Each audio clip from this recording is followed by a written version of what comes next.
ചങ്ങനാശ്ശേരി അതിരൂപതയുടെ arch ബിഷപ്പും KCBCയുടെ secretary ജനറലുമായ Mar Thomas തറയിൽ പിതാവ് ഇപ്പോൾ നമ്മളോടൊപ്പമുണ്ട്. പിതാവെ, വർഷകാല സമ്മേളനം ഇന്ന് ആരംഭിക്കുകയാണ്. 2, 3, 4 തീയതികളിലായിട്ട് പ്രധാനപ്പെട്ട ഒരുപാട് വിഷയങ്ങൾ ചർച്ച ചെയ്യും, നിലപാട് KCBC എടുക്കും. എങ്ങനെയാണ് ഈ ഒരു മീറ്റിങ്ങിനെ നോക്കിക്കാണുന്നത് അങ്ങ്?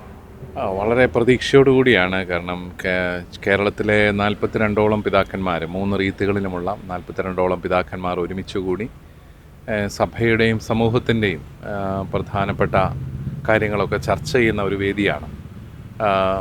3 റീത്തുകളാണെങ്കിലും നമുക്കൊരു സഭയാണ്. ആ ഒരു വലിയ സന്ദേശം ഉൾക്കൊണ്ടുകൊണ്ടാണ് ഒരുമിച്ച് നീങ്ങുന്ന ഒരു സഭയുടെ ചിത്രമാണ് ഈ ഇത്തരത്തിലുള്ള സമ്മേളനങ്ങളിലെല്ലാം. നമ്മൾ ഒരുമിച്ച് ചെയ്യാൻ സാധിച്ച ഒത്തിരി കാര്യങ്ങളുണ്ട്. ഉദാഹരണത്തിന് വയനാട് ഒക്കെ ദുരന്തമുണ്ടായപ്പോൾ നമുക്ക് 100ഓളം വീടുകൾ KCBCക്ക് തീർത്തു കൊടുക്കാനായിട്ട് സാധിച്ചു. അതിലേണ്ട് കുറേ അധികം വീടുകൾ നമ്മൾ തീർത്തു. അത് നല്ല വീടുകൾ തന്നെ നന്നായിട്ട് പണിത് കൊടുക്കാനായിട്ട് സാധിച്ചു. അതിൽ സഭയുടെ മുഴുവൻ ഒരു വലിയ ഒരു സാമ്പത്തിക സമാഹരണം ഒക്കെ ഉണ്ടായിരുന്നു. അത് മുഴുവനായിട്ട് തന്നെ നമുക്കവിടെ ചെലവഴിക്കാനായിട്ട് സാധിച്ചു.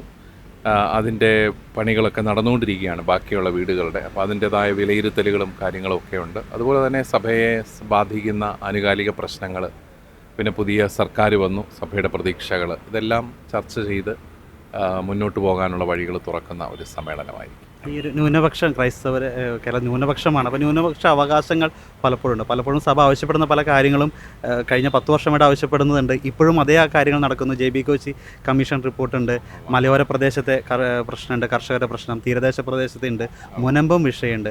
അപ്പോൾ അത്തരത്തിൽ ന്യൂനപക്ഷങ്ങൾക്കൊരു ആശ്വാസകരമായ അല്ലെങ്കിൽ പ്രത്യാശയുണ്ടോ ഈ ഒരു സർക്കാരിൽ? സർക്കാരിൽ പ്രത്യാശിക്കണമല്ലോ. മുഖ്യമന്ത്രിയുടെ ഇതുവരെയുള്ള നിലപാടുകളെല്ലാം തന്നെ പോസിറ്റീവാണ്. ഇതെല്ലാം തന്നെ അവർ മനസ്സിലാക്കിയിട്ടുള്ളതാണ് നല്ല രീതിയിൽ. അതുകൊണ്ട് തന്നെ അതെല്ലാം ക്രിയാത്മകമായിട്ട് അതിനെ സമീപിക്കുമെന്നും പരിഹരിക്കുമെന്നും ഒക്കെയുള്ള ഒരു വലിയ പ്രതീക്ഷ നമുക്കെല്ലാവർക്കും ഉണ്ട്.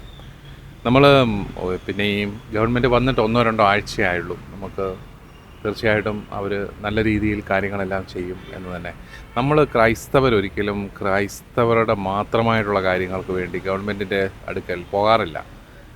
പൊതുസമൂഹത്തെ പൊതുവായിട്ട് ബാധിക്കുന്ന കാര്യങ്ങൾ, അതുപോലെ നാട്ടിലെ സമത്വത്തിന് ഹാനികരമായ കാര്യങ്ങൾ സംഭവിക്കുമ്പോഴൊക്കെയാണ് നമ്മൾ ശബ്ദമുയർത്താറുള്ളത്. അതല്ലെങ്കിൽ പൊതുവെ സർക്കാരുകളുമായിട്ട്, അത് ഏത് സർക്കാരാണെങ്കിലും സഹകരിച്ചു പോകുന്ന ഒരു നിലപാട് തന്നെയാണ് എന്നും സഭയുടെ. KCBC നേതൃത്വം മുഖ്യമന്ത്രിയെ കാണുമോ സമ്മേളനത്തിന് ശേഷം? ഞങ്ങൾ അതിനെക്കുറിച്ച് ചർച്ച ചെയ്യുന്നുണ്ട്. താങ്ക് യു പിതാവ്.